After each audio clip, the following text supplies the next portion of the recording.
തട്ടുകടയിലൊക്കെ ഉണ്ടാക്കണ പോലെ നല്ല അടിപൊളി ഫ്രൈഡ് ചിക്കൻ ബിരിയാണി ഉണ്ടാക്കി വെക്കാലോ.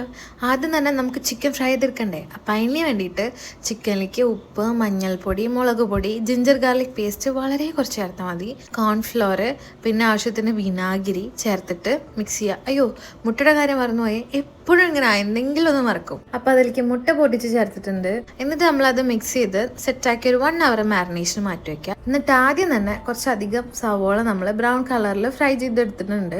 അത് കഴിഞ്ഞ് മാരിനേഷന് ടൈം കഴിഞ്ഞപ്പോൾ നമ്മൾ ചിക്കനും ഫ്രൈ ചെയ്തെടുത്തിട്ടുണ്ട്. ഇനി ആവശ്യത്തിന് ഓയിലിൽ കുറച്ച് നെയ്യും കൂടെ ചേർത്ത് കൊടുത്തിട്ട് മസാലയ്ക്ക് വേണ്ടിയിട്ട് ആദ്യം പച്ചമുളക്, അതിലേക്ക് സവോള, ആവശ്യത്തിന് ഉപ്പും ചേർത്തിട്ട് നന്നായിട്ടൊന്ന് വഴറ്റിയെടുക്കുന്നുണ്ട് കേട്ടോ. നന്നായിട്ട് വഴന്ന് വന്നു കഴിഞ്ഞാൽ അതിലേക്ക് ജിഞ്ചർ ഗാർലിക് പേസ്റ്റ് ചേർത്ത് കൊടുക്കുക. എന്നിട്ട് അതിന്റെ പച്ചമണൊക്കെ ഒന്ന് മാറി വരുമ്പോൾ അതിലേക്ക് തക്കാളി ആവശ്യത്തിനുള്ളത് കട്ട് ചെയ്തെടുത്ത് ചേർത്ത് കൊടുക്കുക. ഇനി തക്കാളി നന്നായിട്ട് വെന്തുടങ്ങിയതിന് ശേഷം മഞ്ഞൾപ്പൊടി, മുളക് പൊടി, ബിരിയാണി മസാലപ്പൊടി എല്ലാം ചേർത്തിട്ട് നന്നായിട്ടൊന്ന് മിക്സ് ചെയ്ത് ആ പൊടിമണം മാറി വരുമ്പോൾ ലാസ്റ്റ് കുറച്ച് കുരുമുളക് പൊടിയും പുതിനയിലയും മല്ലിയിലയും കുറച്ച് നാരങ്ങ നീരും കൂടെ ചേർത്ത് കൊടുക്കുക.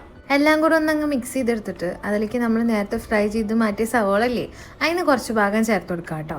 എന്നിട്ട് മസാല നല്ലതായിട്ടൊന്ന് സെറ്റായി വരാൻ വേണ്ടിയിട്ട് കുറച്ച് ചൂടുവെള്ളം ചേർത്ത് കൊടുക്കുക. എന്നിട്ട് അതിലേക്ക് നമ്മൾ ചിക്കൻ നേരത്തെ ഫ്രൈ ചെയ്ത് മാറ്റി വെച്ചതും കൂടെ ചേർത്ത് ഒരു 5 മിനിറ്റ് അടച്ചു വെച്ച് കുക്ക് കേട്ടോ. എന്നിട്ട് തുറന്നിട്ട് നമുക്ക് അതിലേക്ക് റൈസ് ചേർത്ത് കൊടുക്കാം. ചിക്കൻ മസാല അത്യാവശ്യം തിക്കായിട്ടുള്ള കാരണം കൊണ്ട് റൈസ് ഒരു 90% കുക്ക് ചെയ്താണ് കേട്ടോ.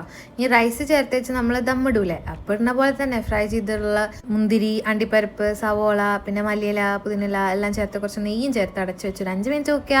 ഫ്ലെയിം ഓഫ് ചെയ്ത് ഒരു 10 മിനിറ്റ് കൂടെ കഴിഞ്ഞ് തുറന്നാൽ നല്ല അടിപൊളി ഫ്രൈഡ് ചിക്കൻ ബിരിയാണി സെറ്റാണ്.